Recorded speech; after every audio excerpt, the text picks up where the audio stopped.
நாம ஒருத்தன் கிட்ட இருந்து பறிச்சோம் அப்படின்னா நம்ம கிட்ட இருந்து பறிக்கிறதுக்கு நமக்கு பின்னாடி ஒருத்தன் தயாரா இருப்பான் அப்படிங்கிற ஒரு விஷயம்தான் இன்னைக்கு தாவேகாவினுடைய கேஸ்ல நடந்திருக்கு. அதாவது இந்த தாவேகா என்ன பண்ணாங்க, தங்களுக்கு 108 எம்எல்ஏ தான் கிடைச்சிருக்கு, மெஜாரிட்டிக்கு 118 எம்எல்ஏ வேணுங்கிறதுக்காக ஏடிஎம்கேல இரட்டை இலட்சணத்துல நின்று ஜெயிச்ச எம்எல்ஏக்களை ராஜினாமா பண்ண சொல்லி தாவேகாவில இணைச்சு மறுபடியும் அவங்களை ஜெயிக்க வச்சு எம்எல்ஏ வாக்கலாம் அப்படின்னு கணக்கு போட்டு நிறைய எம்எல்ஏக்களை கிட்டத்தட்ட 7 பேர் தாவேகாவில இருந்து அதிமுகவில இருந்து தாவேகாவுக்கு வந்தாங்க.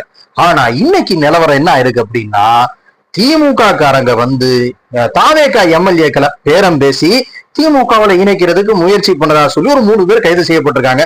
சும்மா இல்லைங்க, அதுவும் ஒரு எம்எல்ஏக்கு 35 கோடி ரூபாய் வரைக்கும் கொடுத்து தாவேகாவில இருந்து எம்எல்ஏக்களை தூக்குறதுக்காக திமுக பிளான் பண்ணதாக சொல்லப்பட்டு ஒரு 3 பேர் அரஸ்டும் செய்யப்பட்டிருக்காங்க.